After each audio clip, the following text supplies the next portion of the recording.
Maya's given into a darker side of herself, plus Frankie's starting to get paranoid, and Rasha auditions for the play, but will she get the part?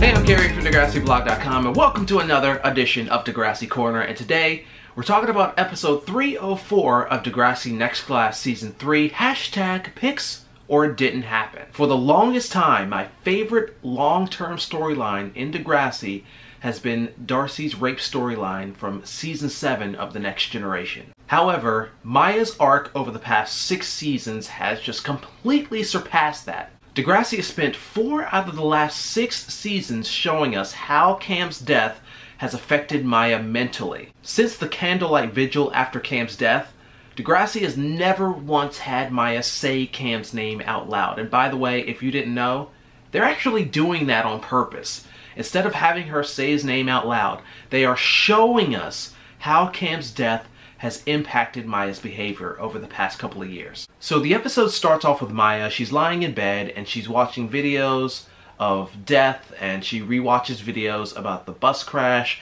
and she also watches all these videos about natural disasters and bombings, and she watches a teen girl get hanged. So the next day she's at school, she's walking down the hallways, and she sees this guy sort of being a creep. It's actually Saad, by the way, and he's taking pictures of her from afar.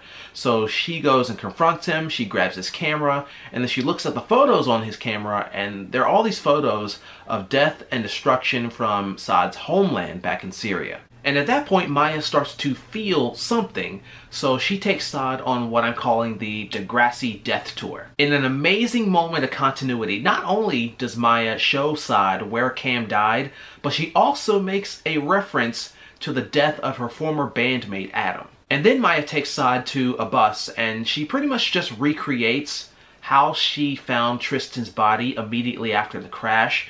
And while she's in that pose, Saad just takes photos of her. Now, something really important that she says while she's on the bus, she mentions the fact that when she went to visit Tristan in the hospital, all she could think about is the fact that Tristan was there because she exists. A major thing that has haunted Maya over the years is the fact that she feels guilty that Cam died. She feels guilty because she just wasn't able to save him. And now with the death of Cam and the death of Adam, and with Tristan in the hospital currently fighting for his life, Maya feels personally responsible for all of this death and all of these bad things that are happening to the people around her. So later we see this scene where Maya takes Saad to the hospital to see Tristan, and Saad makes this comment about how Tristan looks peaceful while he's in a coma.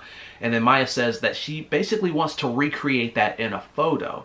And she tells Saad that she feels numb inside, and his photos actually make her feel something, and she just wants to feel anything at this point. And an important note, we see at the end that Maya gets a phone call from Grace, who tells Maya that they're working on the play with Miles now and they don't need Maya to work on it anymore, and she's totally okay with that. But this distance that we're starting to see between Maya and Grace, this is something that we're going to see more of later on down the road. Now on to Frankie's plot.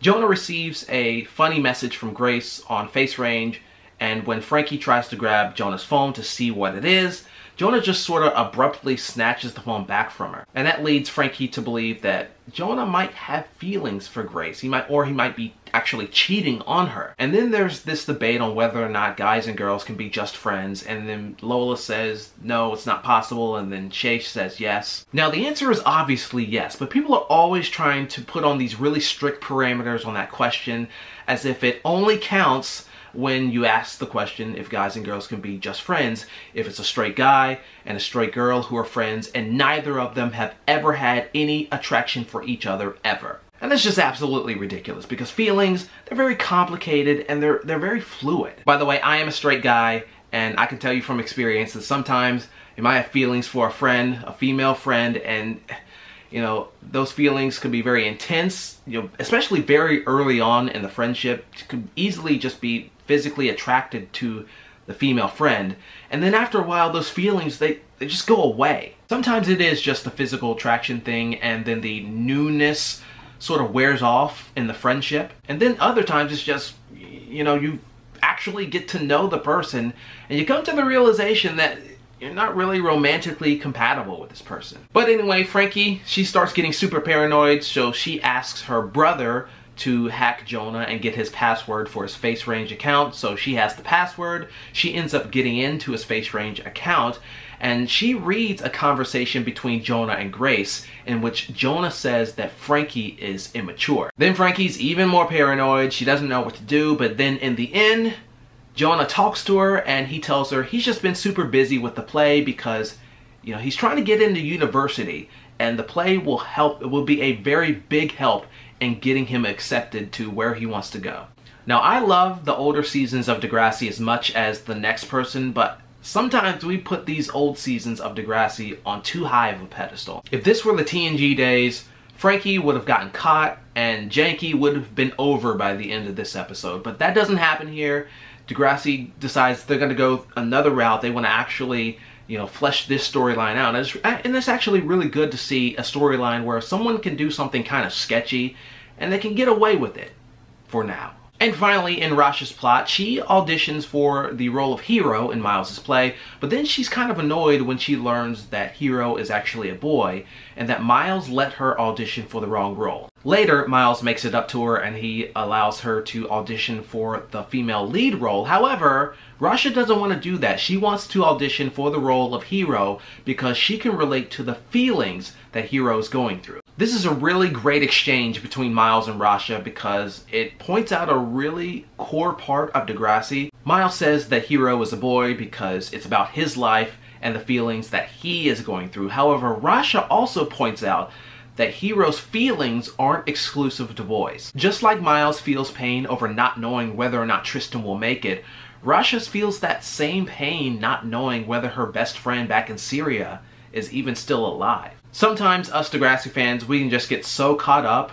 in wanting to see specific situations on Degrassi or wanting the show to do things in the way that we think that they should do them. But when it comes down to it, the feelings that the characters are going through on Degrassi are what matter the most. People can relate to Maya and her numbness without having dealt with the death of someone close to them. People can be paranoid like Frankie about any type of relationship. And people can feel hopelessness like both Miles and Rasha without having someone they know in a coma or having someone they know in a war zone. The characters' feelings on Degrassi are the most important part of the show. They always have been, and they always will be. And that's going to do it for this episode of Degrassi Corner. Make sure you leave all your thoughts and comments on this episode and of course season 3 as a whole in the comments section below.